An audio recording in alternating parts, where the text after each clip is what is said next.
మహేష్ బాబు గారు మహేష్ బాబు త్రివిక్రమ్ గారి కాంబినేషన్ అంటే అందరూ ఒక ఎక్స్పెక్టేషన్తో వస్తారు.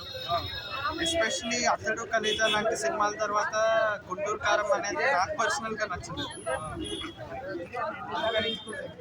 ఎందుకంటే త్రివిక్రమ్ గారి ఫిల్మ్స్లో మనకు ఒక ఆయన మార్క్ కనిపించలేదు.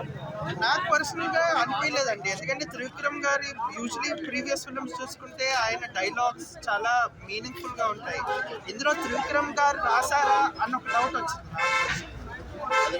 మహేష్ బాబు గారికి పేరు పెట్టడానికి లేదు. ఆయన ఏజ్కి అట్ 48 years ఆయన I think he's given 200% for the film. He looks amazing. సినిమాకి ప్లస్ మహేష్ బాబు గారు వన్ మ్యాన్ షోనా? మహేష్ బాబు గారు ఒక్కరేనండి సినిమాలో. మహేష్ బాబు గారు ఒక్కరే, ఇంకేం లేదు సినిమాలో. కానీ మహేష్ బాబు గారు ఒక్కరే సినిమా అంటే సినిమాలో ఇంకా కంటెంట్ ఏం లేదు, ఓన్లీ మహేష్ బాబు గారు ఉన్నారు. ప్లస్ ఏంటి మైనస్ ఏంటి?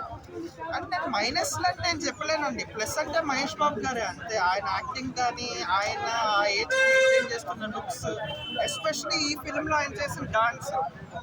ఆయన normal is a decent dancer, కానీ ఈ సినిమాలో హీస్ పుట్టింగ్ దోస్ ఎఫర్ట్స్. కలేజానే బెటర్ దీని మీద. ఆఫ్ కోర్స్ అండి. అయ్యో Khaleja is an all timer అండి. అప్పట్లో ఆడకపోయినా కలేజా ఇప్పటికీ మనుషులు రిపీట్ లో చూస్తారు 10 సార్లు. నేను రెగ్యులర్ గా చూస్తుంటాను కలేజా 10 సార్లు.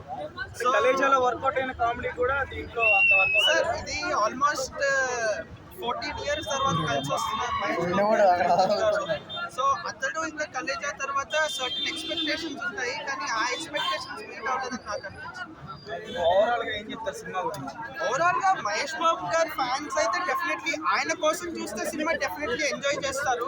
కానీ ఆయన కాకుండా ఇంకేమైనా ఎక్స్పెక్ట్ చేసి త్రివిక్రమ్ గారి డైలాగ్లు, ఒక ఎక్స్ట్రాడినరీ స్టోరీ, చాలా కంటెంట్ ఉంటుందంటే మాత్రం డిసప్పాయింట్ అవ్వచ్చు. మహేష్ బాబు గారు డిసప్పాయింట్ నేను రేటింగ్ ఇచ్చేంత ఇది కాదండి. కానీ మహేష్ బాబు గారు సార్ రేటింగ్ నా పర్సనలీ 2/5, మహేష్ బాబు గారికి 5/5. మహేష్ బాబు గారికి పేరు పెట్టడానికి.